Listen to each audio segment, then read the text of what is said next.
Tere teadmisimulised vaatajad, kuulajad! Tänase loengu pealkirjaks on üsna ootamatu sõnastusega pealkiri. Nimelt, kas püha linnu kuju on punamonument? Mina olen ajakirjanik ja tõlkija Tõnu Kalvet, kes tunneb huvi ka ajaloo vastu ja mult telliti selline loeng, mis pakuks huvi inimestele, oleks hariv ja selle tellisid mult siis langenud vabadusvõitleja päeva konverentsi, aulakonverentsi või lihtsalt konverentsi korraldajad. Ja mulle anti vabad käed, öeldi, räägi sellest, millest soovid, peaasi, et oleks hariv ja enam-vähem nagu asjasse puutuv. Ja kuna nii Eestis kui ka mitmel pool teises riigis on viimasel ajal sõditud usinasti punamonumentidega, siis võtsingi punamonumendi teema. Aga Ungari sõbrana, Ungari asjatundjana võtsin selle huvitava nurga alt. Räägin sellest, kuidas Ungari püha linnu kujust taheti teha sisuliselt punamonument ja ta võeti maha. Ja selle loengu lõpuks siis, head vaatajad, kuulajad, on teil hea võimalus kaasa mõelda, otsustada, kas ungarlaste püha linnu kuju on tõepoolest punamonument ja tuli eemaldada ehk teisaldada.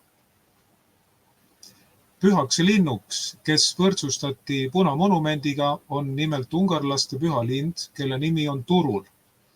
Ja temast tulebki täna juttu, temast ja tema mälestuseks püstitatud kujust.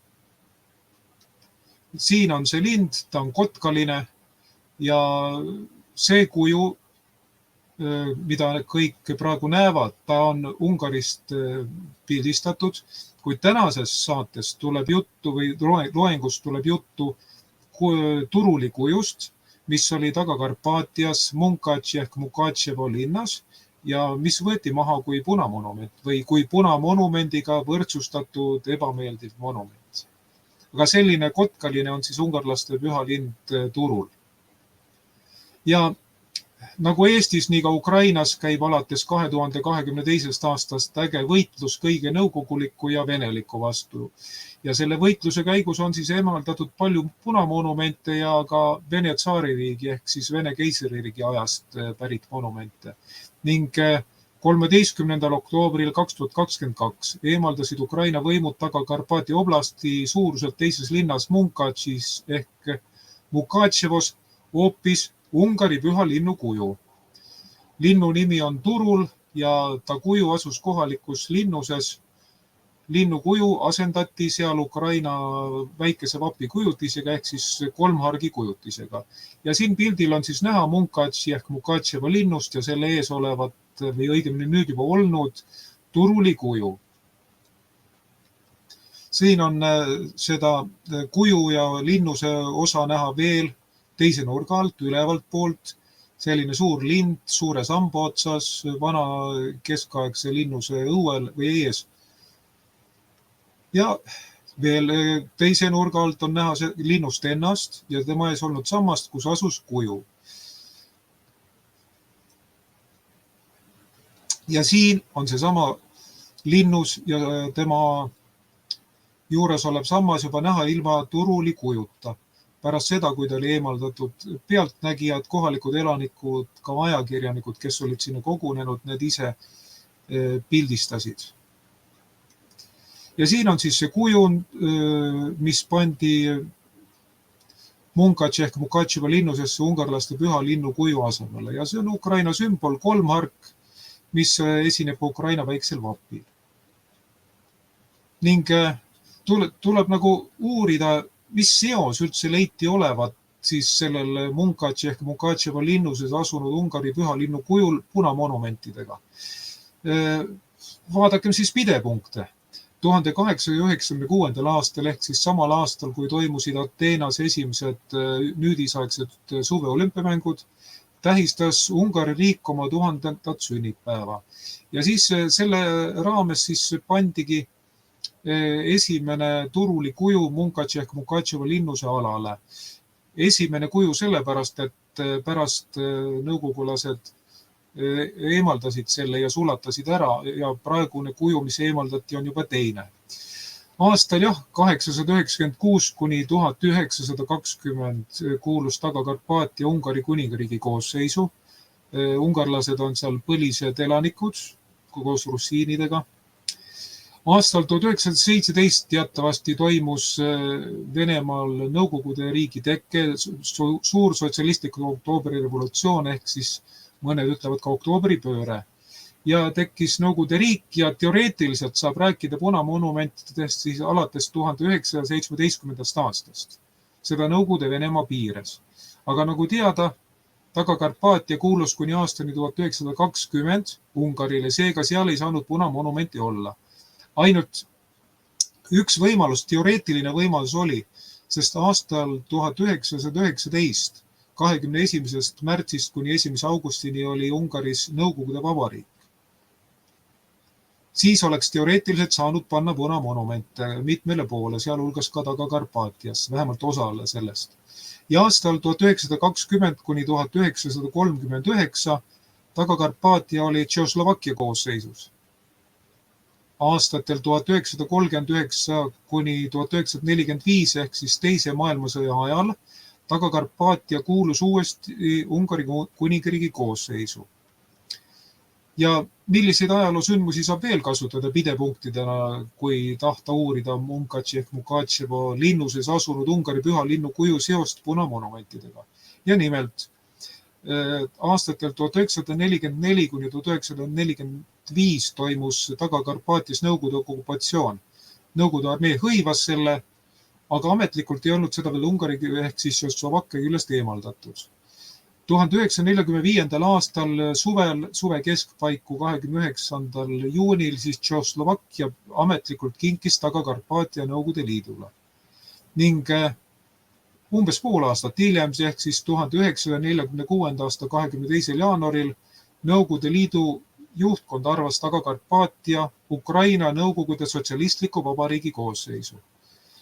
Ning ka eestlastele väga tähtis aasta on 1991, kui 1. detsembril toimunud rahvahääletusega luuakse iseseisev Ukraina vabariik ja Taga-Karpaatia jäetakse selle koosseisu, lubades piirkonna elanikele väga ulatuslikku autonoomiat. Nüüd vaadakem siis Nõukogude Ungari aega. See Ungari Nõukogude Vabariigi nimeline moodustis tegutses suhteliselt lühikest aega, vähem kui pool aastat, 21. märtsist kuni 1. augustini 1919. Ja kuigi ta oli suurem kui tänapäeva Ungari Vabariik, ta siiski oli väiksem kui Ungari kuningriik ja ta ei kontrollinud isegi kogu Taga-Karpaatiat, vaid ainult väikest osa Taga-Karpaatiast ja tal oli niivõrd palju muud tegemist, et ta lihtsalt ei jõudnud Munkači ehk Mukačevo linnusesse turuli kuju püstitada. Sõdis näiteks praeguse Slovakkia territooriumil, sõdis ka oma sisevaenlastega, valgekaartlastega, nagu neid nimetati. Nii et Ungari Nõukogude Vabariik ei püstitanud Taga-Karpaatiasse, Munkači linnusesse turuli kuju, mida oleks kas või teoreetiliselt saanud tõlgendada punamonumendina. Ja siin kaardil on siis näha sõjaajal Ungari riik ja punasega ja roosaga on näha siis Nõukogude Ungari riik. Ja teised värvid on siis teiste riikide hõivatud Ungari alad. Nii. Ja nüüd vaatame, kui tähtis on turul seda ungarlastele, seda näitab ka see, et tema kujutis on ka Ungari põhiseaduse kaitseameti vapil. No tegemist on nagu Eesti mõistes kaitsepolitseiga. Ja seal kilbi kohal on kiri, millel on kirjutatud Isamaa enne kõike. Nii, ja nüüd tasub rääkida, miks on turul ungarlastel püha lind. Esiteks, ta ei ole üldse ristiusu sümbol või ristiusu tegelane. Ta meenutab teil ungarlastele seda aega, kui nad olid paganausku ehk loodususku. Ja kehastab siis ungarlastele taevast võimu ja maise valitseja ülevust. Ungari päritolu muistendite järgi üks muistend ütleb, et ungarlaste esimese valitseja soo esivanem oli Almos, mis ungari keeles tähendab unine ehk unenäoline või unenäost pärit. Ja tema ema nägi rasedana unes üht kotkalasugust lindu, kes oli naisele ennustanud siis, et tema üsast saab alguse vägevate valitsejate sugu. No ja saigi Arpadite suguvõsa, kes on Ungari kuulsaim valitseja sugu. Almoši poeg Arpad oligi siis see vürst, kes Ungari võimud 9. sajandi lõpul praeguse Ungari alale tõi. Või noh, ütleme, Ungari ja tema naabermaade alale tõi. Aga ühe teise muistendi järgi oli just Kotkalaade lind ehk siis Turul see, kes endale uut kodumaad otsivaid Ungari hõime praeguse Ungari alale oli juhtinud. Sest ungarlased kui rändrahvas, nad jõudsid praeguse Ungari alale idast, hobuste ja muude, no nagu rändrahvad ikka. Ja nüüd vastus sellele küsimusele, miks on Turuli kuju Ungari keele ja kultuuriruumis nii levinud. Ja põhjus on selles, et Turul ungarlaste püha lind sümboliseerib ungarlastele jumalikku ettehooldust ja suunamist. Ja samuti, mis on väga tähtis, Turul on Ungari rahvusliku eneseteadvuse ja rahvusliku ühtekuuluvuse iidne sümbol. See sõna ise tundub kuidagi nagu eestipärane, aga sõnaga turg ei ole tal mitte midagi pistmist, see on Türgi päritolu. Ja nagu teada, ungarlased jõudsid oma praegusele asualale liikudes läbi Türgi või siis Turgi hõimude asualade ja samuti leidus nende hõimude liikmeid Ungarisse jõudnud ühismaleva koosseisus, sest ega siis kõik Ungari ühismaleva koosseisus olnud sõdalased või inimesed ei olnud soome-ugrilased. Seal oli igasugu rahvast väga kirju seltskond ja oli ka Türgi ehk Turgi hõimude liikmeid ja osa nende keeltes olevatest sõnadest läks ka ungari keelde. Ja nüüd tasub küsida, et kus Turuli kujud asuvad ja kui mitu neid on. Ungari riigi praegusel maa-alal asub Turuli kujusid vähemalt 195 tükki. Need jagunevad siis 183 asula vahel.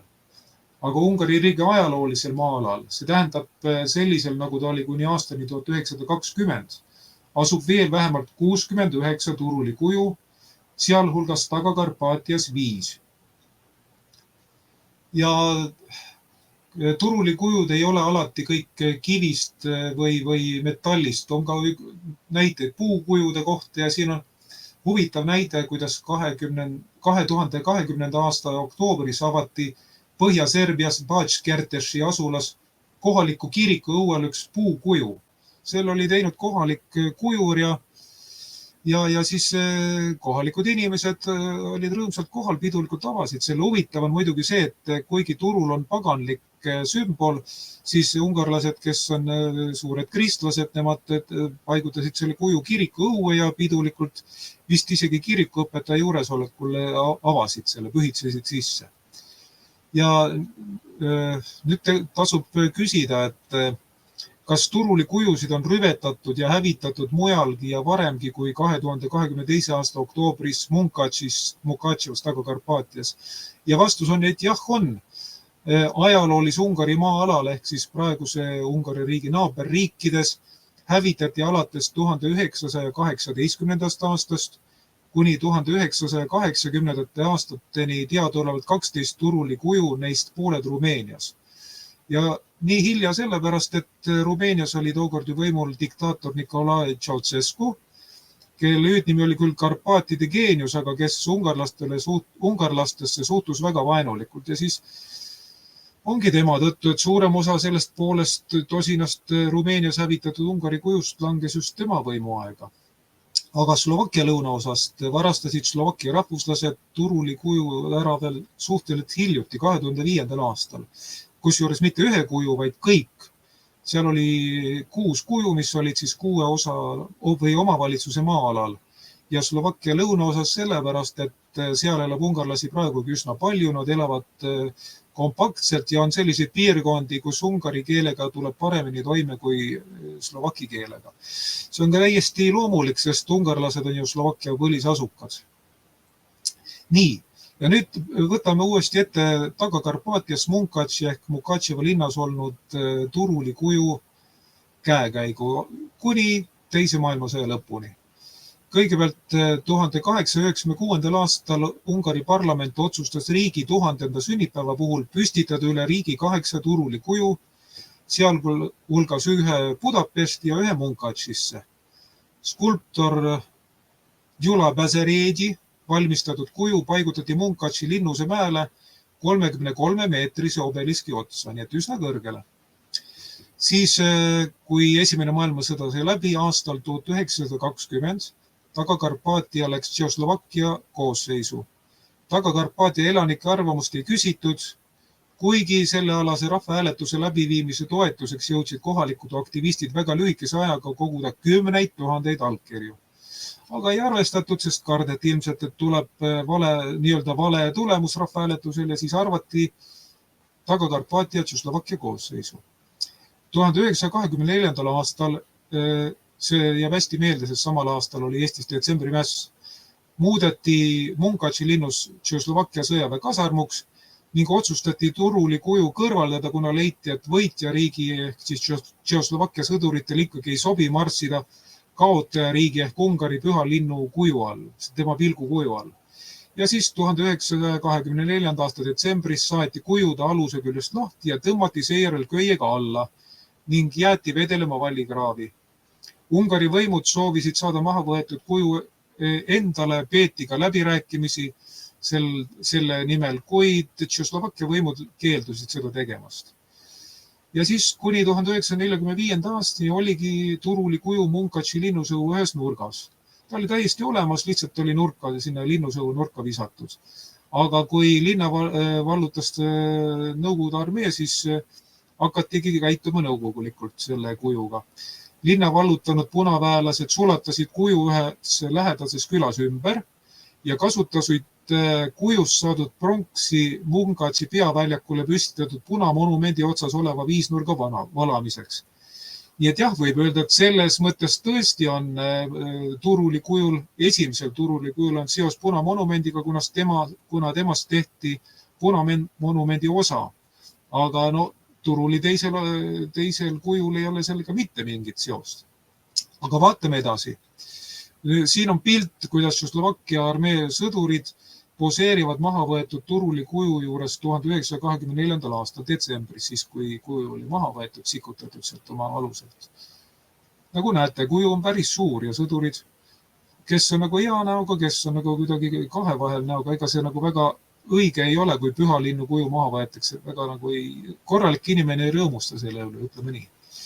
Ja vaatame nüüd edasi. Siin oli juttu eelnevalt, et turulikujust tehti punamonumendi osa ja siin on siis näha see Munkači ehk Munkačevo linna keskväljakul olev punamonument, mille otsas oleva tähe viisnurga valamiseks kasutatigi turulikuju materjali, pronksi.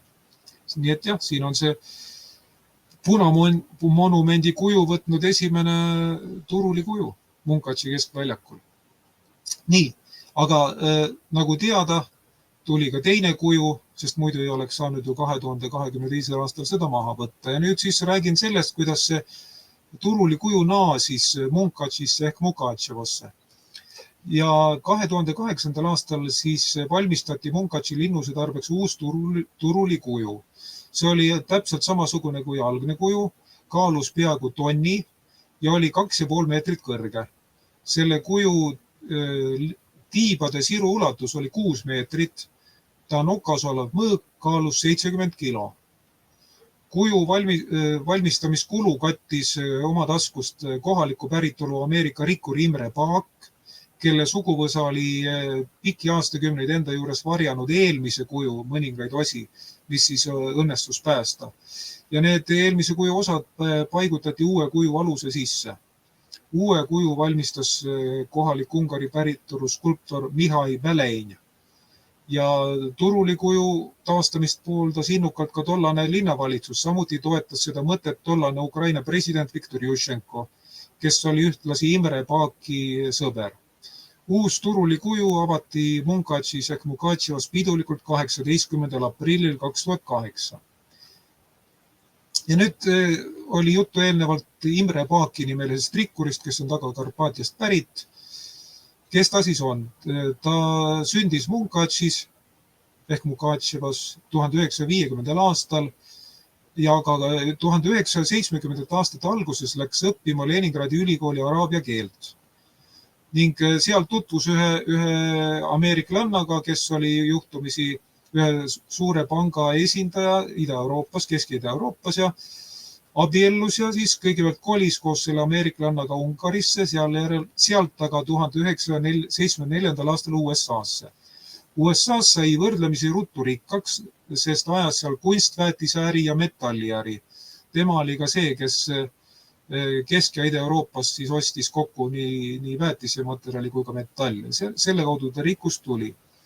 Kui riigikorra vahetus toimus sotsialismi maades ka Ungaris, siis Imre Paak sai vabalt hakata jälle Ungaris käima, koliski osaliselt sinna. Temast sai see metseen, ta rahastas heldelt nii teadust kui kunsti ja siis ka sealseid poliitikuid, Ungari poliitikuid ja sai hästi ka Ukraina poliitikutega läbi. Ning ta on saanud nii Ungari kui Ukraina kõrgeima riikliku autasu. Ning nagu eelpool oli juttu, tema sõprade hulka kuulus ka Ukraina omaaegne president Viktor Juščenko. Ja Munkatši ehk Mukatševa linn valis ta oma aukodanikuks 2009. aastal. See oli linnavalitsuse enda suur algatus, sest Imre Paak, ta on rikas mees, kuulus mees, talle see aukodaniku nimetus ei olnud nagu tol hetkel nagu asi iseenesest. Aga ta on pärast öelnud, et ta oli siiski rõõmus, et selle sai, sest ta on siis sama linna aukodanik, mille aukodanikuks on valitud varem tuntud Ungari riigimees Lajos Kossuth või siis on näiteks tuntud Ungari kunstnik Mihai Munkatši, kes on üks tuntumaid Ungari kunstnikele aegade üldse ja kelle teoseid siis Imre Paak korjab. Nii et 2009. selline mees sai Munkatši ehk Mukatševa linna aukodanikuks. Ja siin on tema pilt. On näha, et tegemist on haritud inimesega, kellel on kultuurihuvid, kunstihuvid. Ja nüüd tasubki küsida, et kas siis Ukraina võimud, kes jutumärkides said jagu Munkatšis asunud Ungari püha linnu Turuli kujust, on viimane võõrvõim, kes sellest jagu sai. 12. oktoobril 2022 Munkatši linnavalitsus käskis linnuses asuva ajaloomuuseumi direktoril eemaldada Turuli kuju. Ja selleks, et eemaldamine sujuks ladusalt, keegi ei segaks, kuulutati selleks ajaks linnas välja vale õhuhäire. Nagu teada, Ukrainas ka Taga-Karpaatias on õhuhäired tehtud aastast 2022 korduvalt, kuna Ukraina on sõjas Venemaaga. Ja siis elanikud teavad, kuidas õhuhäire ajal käituda, ei tasu väljas nagu tolgendada, tuleb ruumidesse, varjenditesse minna ja seda elanike teadlikkust kasutaski ära Munkatši linnavalitsus vale õhuhäire abil, et selle ajal eemaldada Turuli kuju. No, 12. oktoobril 2022 võeti see otsus vastu ja päev hiljem juba 13. oktoobril 2022 siis Turuli kuju võetigi alusalt maha ja heideti linnuse vallikraavi. Tähendab, tehti sisuliselt sama nagu 1924. aasta detsembris, kui seda tegid Tšehhoslovakkia sõdurid. Ja siin on siis näha Munkatši ehk Mukatševa linnapea Andrei Baloga korraldus Turuli kuju eemaldamiseks. Siin on ilusti öeldud ka, milline firma peab seda tegema ja millele tuginedes seda tehakse ja millega tuleb see asendada. Ja see on siis ametlik dokument, keegi ei saa öelda, et see on väljamõeldis või Vene propaganda. Ja kuidas siis see lõppes või millega see lõppes või millised järelmid olid, kui Turuli kuju Munkatši linnusest oli eemaldatud? Muidugi Ungari valitsus arvustas Ukraina võime karmilt. Ungari välisminister Peeter Siarto kutsus välja Ukraina diplomaatilise esindaja Ungaris ja avaldas siis tollele ägedat protesti. Ungari rahvuskonservatiivsed erakonnad, samuti arvukad ungarlaste ühiskondlikud organisatsioonid nii Ungaris kui välismaal protestisid Ukraina võimude käitumise suhtes, sealhulgas ka Taga-Karpaatia ungarlaste organisatsioonid. Imre Paak ehk siis Turuli kuju taas paigaldaja, Taga-Karpaatiast pärit Ungari Ameerika ärimees, tema kaebas Munkatši linnavalitsuse kohtusse nii Ukrainas kui ka USAs. Aga kuna ta ei saanud otseselt kaevata kohtusse kuju eemaldamist, siis ta kaevas seda huvitava nurga alt. Ühel puhul ta ütles, et see on küll kingitus linnale, tema kingitus Munkatši ehk Mukotševa linnale, aga kingitus võib tagasi võtta, kui seda kasutatakse mitte sihtotstarbeliselt või lugupidamatult ja seda võimalust ta tahabki taotleda. Ta tahab selle kuju tagasi saada. Ja teine põhjus oli see, et tema on ju selle kuju omanik, talle kuulub teatud mõttes autoriõigus ja kuna selle kujuga käidi ringi tema autoriõigust või ehk omandiõigust rikkudes, siis ta selle vaidlustabki, andis kohtusse. Ja ta palkas siis hästi kõrgetasemelised Ukraina juristid, kes on Ukraina juristide koja liikmed ja palkas Taga-Karpaatiast eemalt kaugelt, kuna on teadatud, Ukrainas on päris korralik korruptsioon, siis ta lihtsalt pelgas, et kohalikke kohtunikke, kohalikke advokaate hirmutatakse ja siis tuleb selline kohtuotsus nagu Ukraina võimudele kasulik. Ja veel üks järelm on see, et Ungari ühiskonnas hüppeliselt suurenes nende inimeste hulk ja osakaal, kes võtsid nüüdse Ukraina režiimi suhtes täiesti leppimatu hoiaku. Ja selle mõjul muutus varasemast veelgi jäigemaks Ukraina suhtes ka Ungari valitsuse poliitika, sest Ungari valitsus teadis, et tal on suur toetajaskond. Ja siin on üks huvitav asi. Kuigi Ungaris on võrdlemisi arvestatav hulk inimesi, kes suhtuvad Viktor Orbani juhitavasse erakonda ja valitsusse väga kriitiliselt, aga see kehtib sisepoliitika kohta.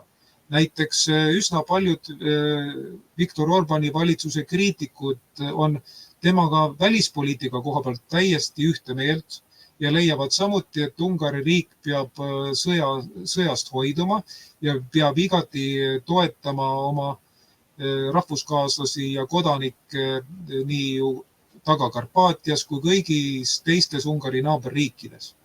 Nii et see on huvitav olukord, et välispoliitikas toetab Viktor Orbaniga see osa Ungari valijatest, kes sisepoliitikast teda karmilt kritiseerib.